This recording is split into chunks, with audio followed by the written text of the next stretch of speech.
नमस्कार दोस्तों, आज है 29 मई। तो चलिए बड़ी खबरों से शुरुआत करते हैं। तो पहली खबर कोरोना वैक्सीन को लेकर है। कोरोना वैक्सीन नहीं लगवाई तो नहीं मिलेगी अगले महीने की सैलरी। तो चलिए इसके बारे में आगे जानते हैं। दोस्तों, कोरोना वैक्सीन को लेकर बहुत से राज्य इतना डरे हुए हैं कि वैक्सीन लगवाना नहीं चाहते हैं।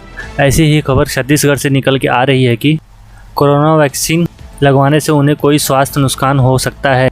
इस वजह से कोरोना वैक्सीन लगवाने नहीं जा रहे हैं। और दोस्तों, देश में कई राज्य ऐसे हैं जहां पर लोग वैक्सीन सेंटर जाने पर कतरा रहे हैं। ऐसे में छत्तीसगढ़ ने छत्तीसगढ़ के एक जिले में आदिवासी कल्याण विभाग के अधिकारी के आदेश जारी किया है। इस आदेश में अपने स्टाफ सदस्यों को कोविड वैक्सीन लगवाने को कहा गया है। सिर्फ यही नहीं, इसके साथ उन्हें हिदायत भी दी गई है, अगर कोरोना टीका नहीं लगवाया तो उनकी अगले महीने की सैलरी काट दी जाएगी। तो दोस्तों, बढ़ते हैं अगली खबर की तरफ। ये खबर राजधानी दिल्ली से निकल के आ रही है। दिल्ली में तेज़ी से सुधर रहे हालात, 1072 नए केस, तो ठीक होने वालों की संख्या 3725। दिल्ली में पिछले 24 घंटे में 1072 नए कोविड मामले सामने आए हैं। वहीं पिछले 24 घंटे में 3725 लोग ठीक होकर अपने घर वापस लौट गए हैं। इसका मतलब यह हुआ कि दिल्ली में पिछले 24 घंटों में 3 गुना ज़्यादा लोग ठीक होकर अपने घर वापस लौट गए हैं, जिसके बाद रिकवर लोगों की संख्या में 13,82,300 हो गई है। तो चलिए दोस्तों, अगली खबर की तरफ बढ़ते हैं। यह भी खबर कोरोना वायरस से रिलेटेड है। एक ही व्यक्ति को लग गई कोवैक्सीन और कोविशील्ड, तो क्या होगा? स्वास्थ्य मंत्रालय ने दिया जवाब। तो दोस्तों, कई लोग घबराए हुए होते हैं। कोवैक्सीन और कोविशील्ड एक ही व्यक्ति को लग जाए तो क्या होगा, इसके बारे में हम आपको बता रहे हैं। लगातार हमारे साथ बस बने रहिए। दोस्तों, कुछ दिनों पहले खबर आ रही थी कि उत्तर प्रदेश के कई जगहों पर कुछ लोगों को पहली डोज कोवैक्सीन और दूसरी डोज कोविशील्ड की दी गई, जिससे लोगों में काफ़ी डर की स्थिति उत्पन्न हो गई है। अब केंद्र स्वास्थ्य मंत्रालय की तरफ से सफाई आई है। केंद्रीय स्वास्थ्य मंत्रालय ने कहा है यदि किसी व्यक्ति को कोरोना वैक्सीन की दूसरी डोज में अलग टीका दिया जाता है तो उसे उल्लेखनीय दुष्प्रभाव होने की कोई आशंका नहीं है। हालांकि स्वास्थ्य मंत्रालय ने अधिक सतर्क रहने को सलाह दी है। वहीं नीति आयोग के सदस्य डॉक्टर वीके पॉल ने कहा, हमारा प्रोटोकॉल क्लियर है कि हम एक ही वैक्सीन को दोनों खुराक दी जानी चाहिए। तो दोस्तों, इन शॉर्ट बोलूँ तो हम लोगों को वैक्सीन लगाने से डरना। स्वस्थ महिला ने कोरोना पॉजिटिव बच्ची को जन्म दिया, तो वहीं डॉक्टर के साथ विशेषज्ञ भी हैरान। दोस्तों, यह खबर वाराणसी की है, जो कि बहुत ही अनोखा मामला सामने आया है। यहाँ एक स्वस्थ महिला ने कोविड पॉजिटिव बच्चे को जन्म दिया है, जिसके बाद डॉक्टर्स ने हैरान हो। दुनिया में शायद पहला और अनोखा मामला है जब एक स्वस्थ गर्भवती महिला ने कोविड पॉजिटिव बच्चे को जन्म दिया। वहीं इस मामले को लेकर बीएचयू के चिकित्सा और वैज्ञानिक भी हैरान हैं। डॉक्टरों ने जानकारी दी कि बच्चा और मां दोनों ही स्वस्थ हैं। वहीं एक बार बच्चे की फिर से कोरोना की रिपोर्ट निकालने की बात कही जा रही है। दोबारा जांच के बाद मामला स्पष्ट हो जाएगा। तो चलिए दोस्तों, बढ़ते हैं अगली खबर की तरफ। कोविड-19, दिल्ली वापस लौट रहे प्रवासी मजदूर, कोरोना मामले में आई बड़ी गिरावट।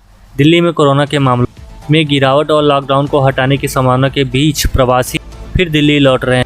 वहीं एक रिपोर्ट के मुताबिक एक व्यक्ति ने बताया कि मैं सीतामढ़ी से आ रहा हूं, कोरोना की वजह से चला गया था, दिल्ली में कोरोना कम हो गया है इसलिए वापस आ गए हैं। चलिए दोस्तों, बढ़ते हैं अगली खबर।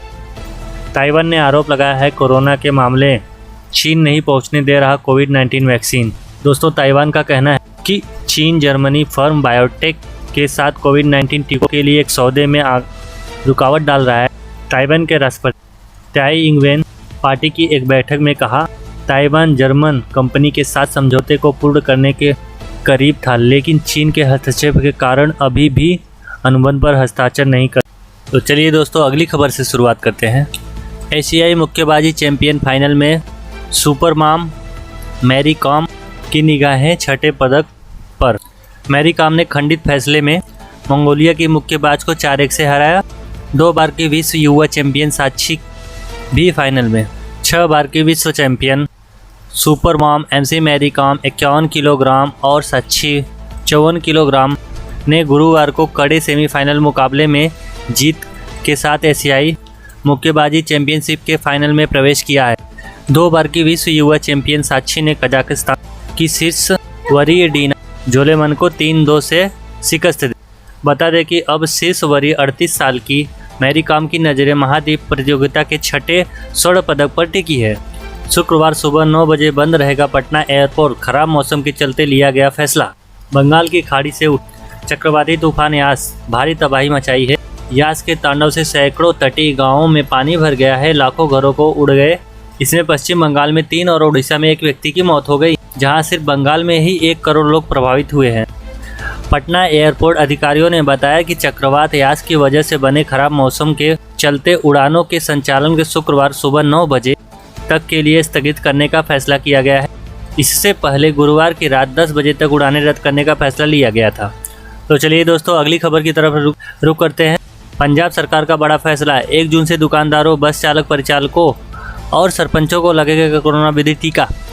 दोस्तों, आपको बता दें कि पंजाब सरकार ने कोरोना वैक्सीन की प्राथमिकता सूची की रेहड़ी वाले, डिलीवरी एजेंट, गैस सिलेंडर वितरण, बस और कैब चालक व परिवहन, मेयर, पार्षद, पंच व सरपंचों की जगह दी है। 1 जून से इन सभी का टीकाकरण शुरू होगा। अगली खबर, केरल सरकार, कोरोना से अनाथ बच्चों को 3 लाख की त्वरित मदद, मासिक राशि और मुफ्त शिक्षा भी मिलेगी। दोस्तों, कोरोना के कारण जान गंवाने वाले बच्चों को 3 लाख त्वरित राहत की रूप में दिया जाएगा और 2000 मासिक उन बच्चों को 18वें जन्मदिन तक दिया जाएगा। साथ ही स्नातक तक की पढ़ाई का खर्चा राज्य सरकार द्वारा वहन किया जाएगा। बिग बॉस 15 कपल्स स्पेशल होगा। बिग बॉस का नया सीजन, सलमान का इशारा मिलते ही सितारों का तलाश शुरू। हाँ तो दोस्तों, बढ़ते हैं अगली खबर की तरफ। जीएसटी, दवाओं, टीकों व उपकरणों की घट सकती है कर दर। 8 माह बाद परिषद की बैठक शुक्रवार। वित्त मंत्री निर्मला सीतारमण की अध्यक्षता में होने वाली जीएसटी परिषद की बैठक में कोविड रोधी दवाओं की दरों के साथ ही राज्यों में हुए नुकसान की भरपाई व पर विचार होगा। 8 राज्यों ने कर दर कम कराने पर जोर डालने के लिए अपनी रणनीति बना ली है। सूत्रों ने बताया कि वित्त मंत्री निर्मला सीतारमण की अगुवाई वाली परिषद की यह इस साल की पहली बैठक होगी। बैठक से पहले गैर भाजपा शासित राज्यों मसलन राजस्थान, पंजाब, छत्तीसगढ़, तमिलनाडु, महाराष्ट्र, झारखंड, केरल और पश्चिम बंगाल के कोविड से जुड़े आवश्यक सामग्री पर शून्य कर दर की मांग पर दबाव बनाने की नियुक्ति रणनीति तैयार की गई है। जीएसटी परिषद में सभी राज्यों को संघ शासित प्रदेशों को प्रतिशत शामिल है। चलिए दोस्तों, बढ़ते हैं अगली खबर की तरफ। जून के दूसरे सप्ताह से उपलब्ध हो जाएगी स्पुतनिक वी टीका। स्पुतनिक वी टीका भारत में 12 अप्रैल 2021 को आपातकालीन इस्तेमाल की अनुमति के साथ पंजीकरण किया गया है। इसके साथ ही कोरोना वायरस की रोकथाम के लिए 14 मई से टीकाकरण अभियान में इसका इस्तेमाल भी करना शुरू कर दिया गया। सोमवार को जारी बयान में बताया गया है कि पैनेसिया बायोटेक के हिमाचल प्रदेश में बद्दी कारखाने में तैयार की गई कोविशील्ड के स्पुतनिक वी टीके की पहली खेप रूस के गामालिया केंद्र भेजी जाएगी। वहां इसकी गुणवत्ता की जांच परख होगी। आरडीआईएफ और पैनेसिया ने भारत के स्पुतनिक वी की हर साल 10 करोड़ खुराक उत्पादन करने में सहमत हुई। दोनों की ओर से अप्रैल में इसकी घोषणा की गई। ब्लैक फंगस महामारी घोषित, सभी अस्पतालों को स्वास्थ्य मंत्रालय के दिशा निर्देशों को करना होगा पालन। अब तक दिल्ली में ब्लैक फंगस के 620 से अधिक केस सामने आ चुके हैं। दोस्तों, आपको बता दें कि दिल्ली के अलावा अब तक 11 राज्यों में ब्लैक फंगस का महामारी घोषित कर दिया गया है। दिल्ली सरकार की ओर से दिए गए दिशा निर्देशों के मुताबिक सभी अस्पतालों को इस बीमारी के बारे में इलाज स्वास्थ्य मंत्रालय के दिशा निर्देशों का पालन करना होगा। दिल्ली के सभी निजी और सरकारी अस्पताल अपने जिला स्वास्थ्य अधिकारी स्वास्थ्य विभाग को देने होंगे।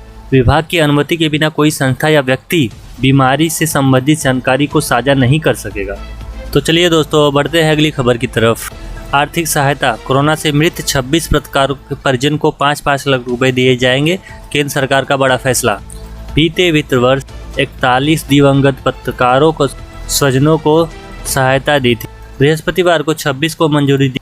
इस तरह अब तक 67 पत्रकारों को परिजनों को दी चुकी है सहायता। सरकार ने एक बयान की सूचना और प्रसारण मंत्रालय की पत्रकारिता कल्याणता योजना के तहत इन पत्रकारों को 5-5 लाख रुपए की आर्थिक सहायता दी जाएगी। मंत्रालय ने कहा कि आज केंद्र सरकार और सूचना और प्रसारण मंत्रालय के सचिव अमित खरे के अध्यक्षता वाली पत्रकार कल्याण योजना समिति के एक प्रस्ताव को स्वीकृति दी गई है। इसके तहत कोविड-19 के कारण गंवाने वाले जान 26 पत्रकारों के परिजनों को 5 लाख रुपए की आर्थिक मदद दी जाएगी। तो चलिए दोस्तों, अगली खबर की तरफ बढ़ते हैं। पेट्रोल डीजल की प्राइस जान लेते हैं। आज फिर बढ़े पेट्रोल और डीजल के दाम। मुंबई में 99.94 रुपये पहुंची कीमत। दोस्तों आज दिल्ली में पेट्रोल का दाम 93.68 रुपये जबकि डीजल के दाम 84.61 रुपये प्रति लीटर है। वहीं मुंबई में पेट्रोल की कीमत 99.94 रुपये, डीजल की कीमत 91.87 रुपये प्रति लीटर। वहीं भोपाल की बात करें तो भोपाल में पेट्रोल और डीजल की कीमत पेट्रोल 101.77 रुपये प्रति लीटर, वहीं डीजल का दाम 93.07 प्रति लीटर। सरकारी तेल कंपनियों और आज फिर पेट्रोल और डीजल की कीमतों में बढ़ोतरी हुई। आज डीजल और की कीमतों और 29 से 30 पैसे और पेट्रोल की कीमत भी 23 से 24 पैसे तक बढ़ी। यहाँ पर दोस्तों अलग अलग स्टेट का अलग अलग प्राइस है, आप देख सकते हैं।